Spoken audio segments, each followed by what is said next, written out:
What's up, movie nerds and basketball geeks? Welcome back to Movieball. The NBA is almost here. Whoa! What's up, movie nerds and basketball geeks? Welcome back to Movieball.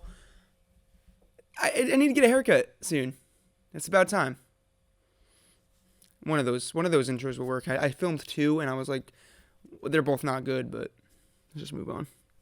On today's episode, I'm going to be predicting the full All-Star teams in both the Eastern and Western Conference. I already made a video predicting who I think could or has a chance to be a first-time All-Star this season. So if you want to see that, the link's in the description below. Down. But for each conference, I'm going to predict the 5 starters, 7 reserves, 2 possible injury replacements, the legacy vote, the coach, and the possible captain of each team. I know the captains, at the end of the day, they pick the squads, but it still starts as Eastern and Western, so, let's do it.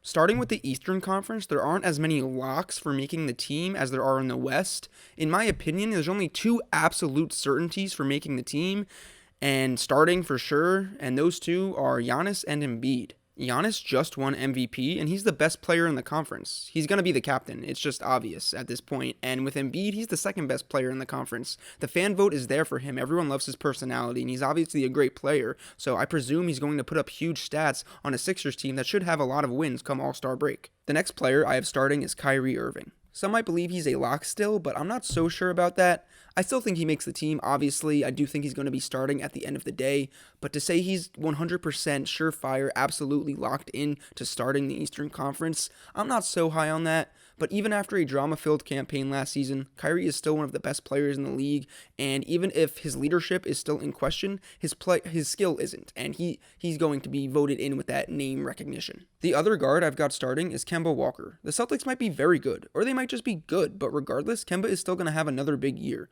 He was voted in as a starter last year, and even if the game taking place at Charlotte might have helped that case, that doesn't take away from the fact that he had a great season.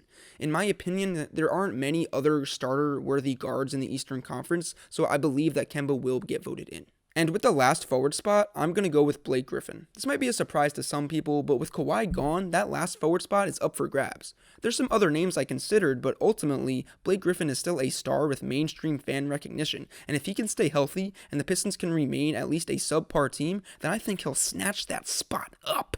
Lastly, coaching Team Giannis will be Brett Brown of the 76ers. Since Mike Budenholzer got it last year, I know the NBA likes to switch it up as much as possible, and there's a very good chance that the Sixers will have that 1 seed, and that's usually a very clear indicator of who the coach winds up being. So once again, my Eastern Conference starters are Kyrie Irving, Kemba Walker, Giannis Antetokounmpo, Blake Griffin, and Joel Embiid, with Brett Brown coaching Team Giannis. When it comes to the 7 reserves, you've got to recognize the mixture of player stats, team record, and past All-Star selections. These things all play into making the team, and even if it sometimes isn't fair, it's true. The first reserve I'm going to talk about in the Eastern Conference is Ben Simmons. With Ben Simmons, you could talk me into him being selected as a starter. Another year should help him develop once again, and with Embiid starting and Brett Brown coaching due to an excellent record, there's certainly a chance. I just think it takes at least another year for him to be an all-star starter, but he's definitely going to make the team, no questions asked. As for the next reserve, I've got Jimmy Butler. The ex-Sixer might not have made it last year, but there was just so much talent on that team that it made sense. Now that he's the lone wolf on the Miami Heat, he should be putting up big numbers and might even be challenging Blake for that starting forward spot. However, I do think the Pistons will be a better team than the Heat, but Jimmy is still definitely going to make the team after missing it last year. Next up, I've got Bradley Beal. Much like Jimmy, Beal is the only star on a below-average team, and after cementing himself last season as one of the top shooting guards in the league, of course he'll be back this season, and I don't think there's any question about it. Joining his teammate and captain, Chris Middleton, will also be returning to the squad. Some people might think he doesn't deserve that All-Star selection from last year, and it's an interesting debate, because 18 points, 6 rebounds, and 4 assists are very solid numbers. But if he wasn't on a 60-win team and didn't have the MVP in Giannis by his side, he might not have been selected. But he does have that All-Star selection now, he's going to be on a great team, and he's still going to put up very steady stats, so he'll be there again. Making the All-Star team for the first time this year will be Pascal Siakam. Once again, Kawhi is gone, and I'm sorry to keep reminding the Raptors fans, but with him out of the picture, Siakam is destined to step up and be that guy. Unlike most, I'm a big Kyle Lowry fan, but he became the 3rd option last season, and he's only going to continue to regress at this stage of his career. The Raptors are still going to be a playoff team, and I just think Siakam is going to have the numbers to be the all-star of the group. Also making his first All-Star appearance will be Trae Young of the Atlanta Hawks. The Hawks have a chance to be a pretty decent squad this year, and whether they win over 30 games is a discussion for another day, but either way, Trae Young is still going to ball out. If he plays any way similar to the way he did the second half of the season last year, that means he's going to be averaging something like 23 points and 10 assists, and that's just way too impressive for him to not make the team. And the final reserve of the Eastern Conference is a tough one to pick. You're always going to be leaving out players that you feel might have deserved it, but there's only so many spots on the team. And with that last spot, I'm going to go with Zach LaVine of the Chicago Bulls. For starters, the All-Star game will be taking place in Chicago this year, which always helps a player's case for making the team. And secondly, LaVine averaged like 23 points, 4 rebounds, 4 assists last season. If the Bulls are even, slightly better, or if LaVine ups his production by just a little bit or even keeps it around the same mark, I think he has a good chance in Chi-Town to make the team this year. Now, like I just said, you're always going to be leaving out players because there's only so many spots on the team, and technically, the injury replacements are not my all-star picks, but unfortunately, there are at least a couple of injuries every season, so I just thought that if that was unluckily the case, these would be the players that would be called up to make the team. The first player I picked as an injury replacement is Tobias Harris, and it was a really close call. I almost had him in as a reserve because going back to that Sixers team record, I wouldn't be surprised at all if they had 3 All-Stars, but there's just so many players that are good. It's hard to totally accurately forecast this team. So yeah, I wouldn't be shocked if he made it in as a reserve over Trae Young or Zach LaVine, but I've got him as an injury replacement. And for the other injury reserve pick, I've got Jason Tatum. I think his numbers are going to go up. I do think he's going to win Most Improved, but I'm not sure if the Celtics are going to be quite good enough or if his number is going to be that much of a boost to really get that first honor of batch of All-Stars. But if there are some injuries, I definitely think that he could be called up. Who knows what's going to happen? So once again, the Eastern Conference reserves are Ben Simmons, Jimmy Butler, Bradley Beal, Chris Middleton, Pascal Siakam, Trae Young, and Zach LaVine, with 2 possible injury replacements in Tobias Harris and Jason Tatum. And for the legacy vote, it obviously belongs to Vince Carter. I feel like that's the only reason he even stayed in the NBA for one more season, so he could get that last All-Star selection. But hey, if Trae Young doesn't make the game, at least we'll still have one Hawk in Vince Carter there.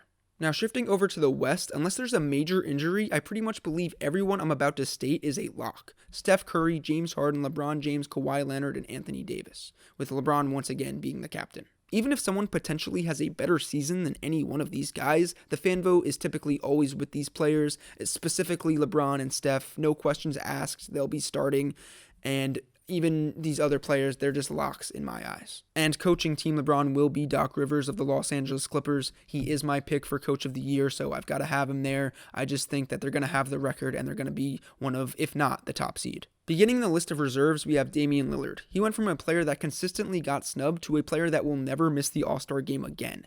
He's Portland's hero, and I just really don't think I have to explain this one. The same thing goes for these next 3 players: Paul George, Nikola Jokic, and Russell Westbrook. You can try and make an argument against Westbrook. You can say that his numbers are going to go down playing next to Harden, and if the Rockets don't pan out and aren't that great, they're not going to be good enough to warrant 2 All-Stars. But ultimately, it's Russell Westbrook. Love him or hate him, he's going to be in this game. And again, we'll have Karl Anthony Towns there. Like I stated before, these picks are very difficult to make, between the past All-Star selections, player stats, and team records. It could get kind of confusing in who goes where and who belongs there and all that kind of jazz. Utah Jazz. Oh my god, a fucking spider just fell right in fucking front of me, what? Oh my god, fucking spider just fell right fucking front of me yet? Yes, I'm in pajama pants, okay? I didn't think you were gonna have to see this. I was just sitting here.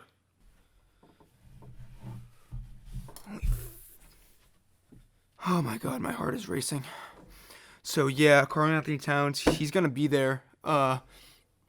He's still, even if the Wolves aren't good, they've still got superstar level talent in town. He's gonna put up the numbers. He's been there before. As for one of my 2 newcomers, I've got Luka Doncic. Almost unquestionably. He practically was an All-Star last year as a rookie, and as the Mavericks fight for a playoff spot, he's going to put up huge numbers. He's in. And the final legitimate reserve will be Donovan Mitchell. It might be hard in a tough Western Conference, but the Jazz should be a really good team. And if someone's going to be the first choice to represent Utah, it will be Mitchell.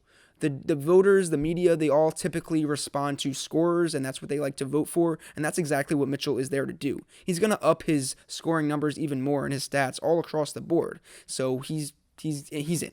And when it comes to the injury replacements, well, Rudy Gobert is right there. He just missed the game last year, and if there's no injury this season, which hopefully there isn't, but if there isn't one, he'll just miss it again.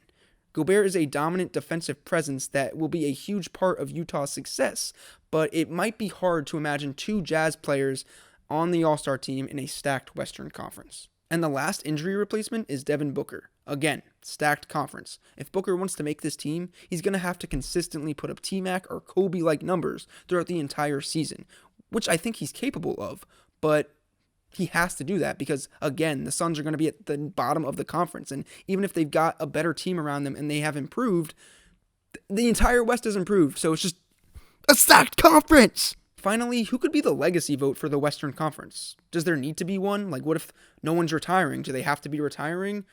Yes, right? But we don't know that for sure. They never made it clear. I don't know the answer to these questions. But either way, there's not like a defined, cemented, obvious choice like there was for the Eastern Conference in Vince Carter. I believe it'll be Pau Gasol. Unless Melo or Jamal Crawford return to the West before the season starts, or unless I'm blanking on some other old veterans that had a great career, Gasol deserves it. Everyone loves him. He's a 2-time champ, multiple-time All-Star, and just a fantastic player. So yeah, who are my Western Conference starters again? Steph Curry, James Harden, LeBron James, Giannis. What? Kawhi Leonard and Anthony Davis being coached by Doc Rivers. And for the reserves, we've got Damian Lillard, Nikola Jokic, Paul George, Russell Westbrook, Luka Doncic, Donovan Mitchell, Karl Anthony Towns, and possible injury replacements. You could go with a lot. Like I said, there's so many. But my 2 possible predictions for those injuries are going to be... Who? Oh, Rudy Gobert and, Devin Booker. Is that who I said? Yeah, Devin Booker, yeah. Those are my picks for all of the teams. Let me know if you guys agree, if there's any changes you would make. Like I said 5,000 times, it's really hard to perfectly scope out what's going to happen, but I think my choices are pretty realistic. I'm actually pretty confident now that Tobias Harris will be a reserve. Levine's got to be in there, right? It's Chi-Town, like, it's his year. So hard, but it's smashing time. It's like button smashing time. You know how you're going to do it this time? You are going to become a scientist, a world-class scientist specializing in gamma radiation. And now you're the Hulk. You're an Avenger now. You're hanging out with Iron Man, you're hanging out with Cap. Sometimes you talk to Ant-Man, you're like, yo, what up, Ant? Then you see Doctor Strange over there. Like, you're an Avenger. And what do Avengers do? Sure, they save the world. That's their main priority. But actually what comes before that is smashing the like button on Movieball's account for each video. I personally talk to Spider-Man, and he shoots his web right into the like button, and he's pulling. He pulls it out, so then Hulk could just go, Hulk, smash! Thanos would snap the like button out of existence.